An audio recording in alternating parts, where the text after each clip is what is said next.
Yeah, it's a funny thing, isn't it, that all we want is to get back to normal. All we want is our kids back in school. All I want is more people in the studio. I love Meg, our stage director, but it's been the two of us in here for almost a year. We want to fill up our buildings, but it is going to feel weird. Socially, it's going to feel weird. It's going to be strange to, have traffic in New York City and people streaming through the streets. All the things that we say we want to come back to are going to start to feel strange. And there's a new piece that we've been looking at about this new reality. Even the most simple parts of life, like going back to the grocery store, things like that, can carry with it some anxiety. So our next guests explore how Americans are feeling the impact of quarantine, whether they've contracted COVID or not.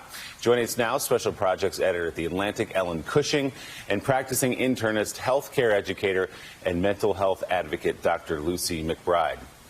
Good morning to you both. Dr. McBride, I want to read from your Washington Post piece. You write this: month after month, we've been yearning to be done with enforced distancing, social isolation, and life in a more virtual reality. Now that the moment has arrived, as millions of Americans have been vaccinated and millions more will soon roll up their sleeves for it, this prospect is oddly disconcerting. Pre-COVID, my teenage kids talked about FOMO, fear of missing out. But upon re-entry, many of us will face something new. FONO, or a fear of normal. Trauma has a way of doing that to us. We've lost more than 500,000 lives in this country alone. We've suffered unprecedented economic, social, and emotional upheaval. And regardless of our individual pandemic experience, each of us has faced some level of loss, grief, and despair. So, Dr. McBride, talk about this a little bit more, because I think you've tapped into something that a lot of us are feeling. We're racing to get back to normal and then suddenly a little bit anxious about what that's going to feel like. Absolutely, Willie, and thank you so much for having me this morning. I'm delighted to be here and delighted to shine a light on the critical importance of addressing our mental health. So as we all know, we're coming off of a year of trauma. The pandemic is obviously a crisis of a virus, but it's also a parallel pandemic of mental health in crisis. And what I'm seeing in my office every day right now is sort of the latest manifestation of the anxiety issues that we've been dealing with for a year. People are afraid to face the new realities of the new normal, even though we've been craving it for a year.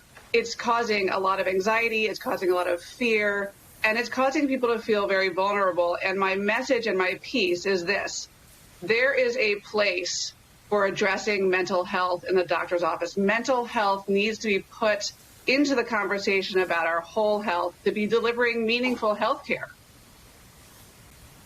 And Ellen Cushing, in your piece for The Atlantic, to take that to the next level, you talk about how the late stage of this pandemic could actually be interrupting or impacting cognitive function. What do you mean by that? As Dr. McBride said, we've all, even those of us who have experienced the pandemic in relative comfort, haven't lost anyone, et cetera, we've all had the experience of being alive in a world overflowing with grief for the last year. And the doctors that I spoke to, the scientists that I spoke to, said that stress, anxiety, even low-level stress on a regular basis impacts cognitive function. So if you feel more forgetful, you're very much not alone. Yeah, it's interesting, Ellen, in your Atlantic piece, you talk about that fog and asking yourself, well, what's it like? What's it like to go back out to a restaurant? What will it be like being with friends?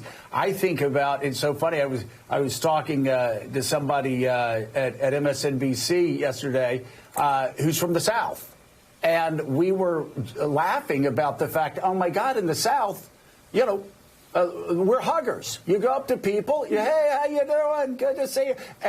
And we're just saying, I don't know that that's going to happen again. And you go through all the things that you used to do, and you're saying, well, what's that going to be like? And I love the story about where you talked to your friend who always had the stand-up dinners. And it was part of the neighborhood thing. And it was so ingrained, and you went up to her and said, I can't wait to have the stand-up dinners again. And she said, what? What? And again, you talk about this fog. It really is going to sort of make re-entry into that normal world a little more challenging. Yeah, I mean, the good news here is that a lot of this is just about habits. Our brains sort of put things in deep storage when they're not using them. So if you feel like you don't remember how to tie a tie or wear your outside shoes or commute to work, the good news is that once you start doing those things, you will remember them. So don't panic if you don't remember how to give hugs. But we are all under cognitive stress right now.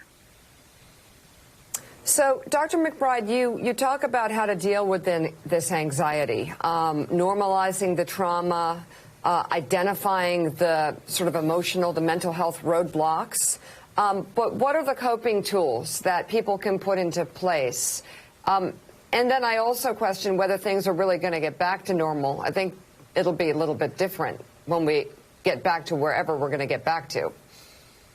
Right. So coping is critical. And the first thing is, as you say, we have to name this. We have to call this what it is. It's a trauma. So once you name the experience that we've all been through as a trauma, and we've all experienced trauma in some degree, whether it's losing a loved one to COVID-19 or losing your senior year in high school, we've all experienced some degree of loss. So naming it is crucial. Normalizing it and understanding that, like all of my patients I'm seeing, we're all experiencing some level of ambivalence and anxiety about facing the future, even though it's offered to be a better future. And then coping. So coping includes, things like exercise, getting out in nature, meditation. I commonly recommend psychotherapy. Asking for help is a strength. It is going to be a new normal. It's not going to be an on-off switch. There's going to be sort of an on-ramp to new normal where gradually, as more people are vaccinated, we achieve herd immunity, and then we'll be gradually able to relax the restrictions over time. Dr. McBride, I'm curious for your take on how we should be talking to kids as they get back to their normal as well, because we've talked about the education side of it, but for so many kids, the social side of it has been just as difficult, not being able to go out and see your friends, not being able to do the school play or play sports with your friends or go to camp or all the things that make being a kid great. So what does that new normal look like for them when they step back into that, and what should we be looking for? Yeah, so it's a great question. I'm a mother of 3 teenagers who have had, mixed experiences. And I think kids need school like fish need water. It is what their job is. They need their peers. They need, the exposure to, of course, their teachers. And they also, for many kids, need school for their safety and health and well-being. So it's going to be an adjustment. And just like I recommend to my patients every day to name, normalize, and navigate their complex feelings, because they affect how we feel every day, but also affect our medical outcomes in important ways. Same thing for kids. We need to say, look, honey, this is normal. If you're ambivalent and anxious about being back in the classroom, if you, by the way, had middle school or high school social anxiety that has been quieted during the pandemic, guess what? That's going to come back because, it's going to be a new experience, and change is hard. All right. Dr. Lucy nice. McBride and Ellen Cushing, thank you so much for being with us. We greatly appreciate it. Make sure you check out their respective pieces in The Atlantic and The Washington Post. And Willie, I'll tell you, I'm concerned that I'm going to forget after this pandemic's over. I always did my 6-mile run every morning right after the show. I had my vegan diet, and so I'm afraid that maybe I won't remember how to do that after this is all over. You know what I mean? I think you've already forgotten. What you used to do was go sit on a park bench with a pack of cigarettes and yell at people who were on their 6-mile runs and throw things at them when they passed. I was one of the people running, yeah. See, okay. So how we met. So that is. So it's interesting that. So that must be that fog. That's thing, the fog. Exactly. Fog of memory. Right, I thought I was running. I was smoking Marlboros. Just be quiet. 100s. Unfiltered. 100s. And yelling at Mika while she was jogging. Hurry up. Okay. I can't sit here all day. Blown away.